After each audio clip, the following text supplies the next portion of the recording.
Welcome back to my YouTube channel. So today I have Turtle Wax, Cleaner Wax versus the Formula 1 Carnauba Paste Wax. So the surface has been washed, clayed, and wiped down with isopropyl alcohol. I know I really can't say that word, but still. And I have two separate towels, separate applicator pads. These are the Rag Company's edgeless microfiber towels. They are a little bit expensive. They run about $5. But I guarantee you will not find a softer microfiber towel. It's also a 600 GSM or something, grams soaked per minute, or GSM. So yeah, so these are really nice towels.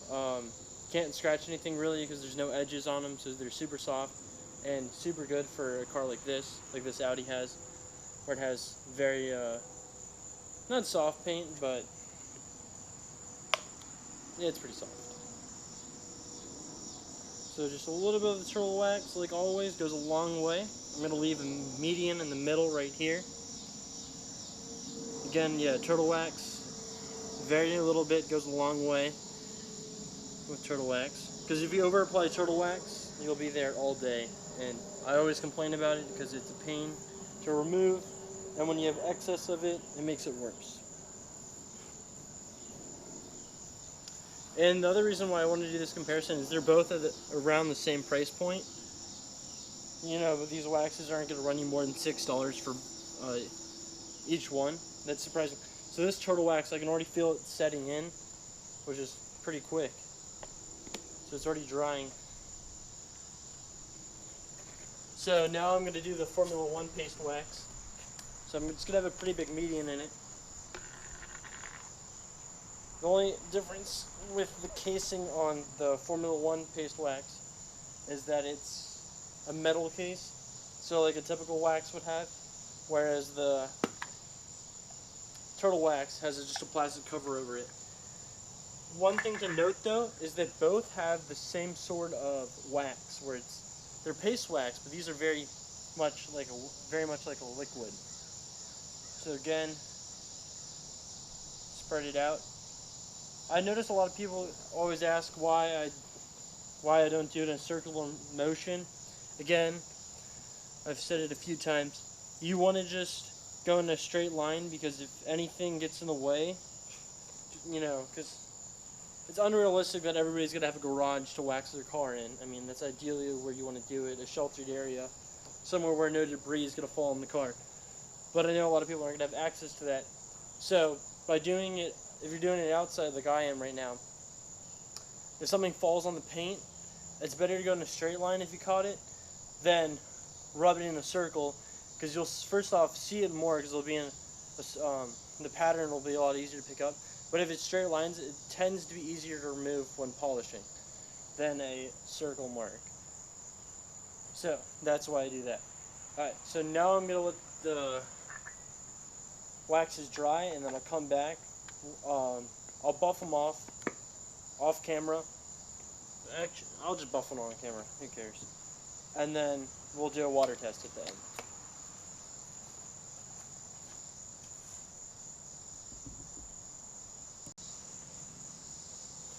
Okay, so now I'm going to buff off the wax. So this side is the turtle wax. Already not wanting to come off. The thing with turtle wax is it dries pretty quickly, and I am doing this later. I mean, it's got to be like 7 o'clock right now. So it's not like the sun really baked this on or anything. And it's only maybe 85 degrees. So that's the one thing. If you're working with turtle wax and let's say if you're in Florida, maybe skip the turtle wax. It's just very difficult to get off. And I don't really like putting pressure on the paint when I'm trying to remove a wax. Again, like everything, the more you touch the paint, the more chance you have of scratching it. So the rule of thumb, less you touch the paint, less you're going to scratch it. But in this case, it is being stubborn. Wow. Okay. I mean, it might not look like much on camera, but I mean, you can see the white streak right here going over it. Pretty Pretty crazy. I mean, I only left this for like 3 minutes. Jeez. It might, yeah, it's probably been like 3 minutes. What I might do, jeez, this is bad. I might just let the water, we'll do the test. I mean, it's not going to affect the sheeting or the water ability at all, but I mean, that's going to be a pretty big strike against it right now. I'm not liking that at all. It's really, that's not great. That's pretty bad, actually. If I was detailing a car for someone, I'd be pretty upset. Yeah, here's the Formula One, just buffing off with ease. This buffs off like it's like McGuire's Ultimate Paste Wax. So this is buffing off like it's a $20 wax, not a $6. And the turtle wax is just stuck on there. Oh my god. Damn. Okay. I mean, in this head-to-head, I mean, that could be the reason why turtle wax loses. I mean, you can't even get this stuff off. And you're working in a condition that I'm working in, which is probably more favorable than most, where it's only 80 degrees, the paint's cool, like, unbelievable. Yeah, okay, I don't want to scratch my paint anymore. Okay, so now we do the water test. Let me grab the towels. But yeah, this turtle wax, there's lines this way from where I waxed it, and it just has not come off.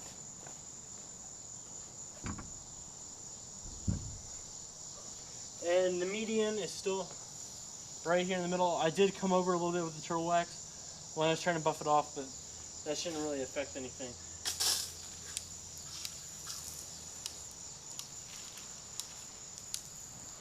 So this is like a fountain one.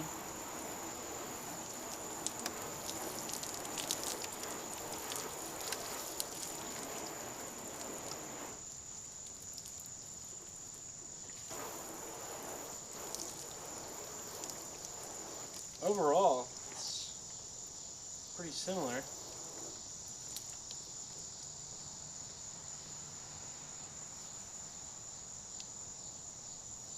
So it is pretty similar, which is surprising.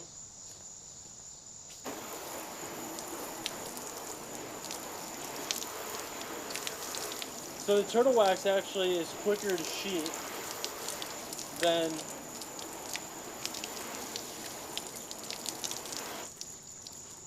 that is funny. I wouldn't think about that. I wouldn't think that would have happened. The turtle wax is actually performing better than the Formula One. The Formula One's giving you a nice speed. I actually, at first it looked similar, but nowhere close. The turtle wax is actually coming off completely.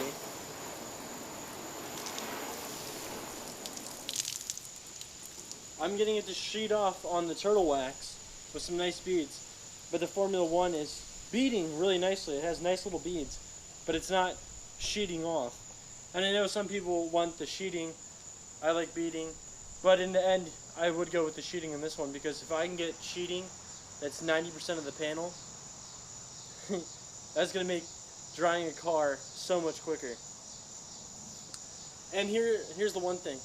Yeah, that turtle wax didn't come off, but who says you can't just go use a simple detail spray, any quick detail spray. If you wanted to, you can use turtle wax ice spray or whatever on top of it. That's really cool. I did not think about that. I'll bring you in and show you from the top side. Wow. I didn't see that coming. So if you look over here at the top, you can see where most of the water stayed. But as you come across, here's the Formula One, and here's the turtle wax. And surprisingly, the turtle wax has the least amount of water on it. Up here at the top where it's just overspray. But down here where the water actually hit it, it did a really good job. So, I would say in this head-to-head, even though I didn't like how the turtle wax came on and it wasn't really coming off. So, here's the thing. If you live in a hot climate with high humidity, Like in Virginia, we have pretty bad humidity. I would honestly go with the Formula One Carnauba Paste Wax. I would go with that. But if you're somewhere up north and you want protection, I'd honestly go with the turtle wax. And if I could find a place to put on the turtle wax without it baking on, I mean, 3 minutes, or I guess wax it and buff it straight off, but still, you're going to get streak marks, so unless you're in an area where it's cold, I would stick with the Formula One. But overall, though, the performance of both these waxes are pretty impressive for, a $6 wax. That's pretty impressive. And yeah, I'm upset with the turtle wax just not coming off, but I can't really, complain too much when the performance I saw was pretty spectacular. So if you like this video, give it a thumbs up. Don't forget to subscribe, and thanks for watching, and thanks for coming back to the channel. Have a great day.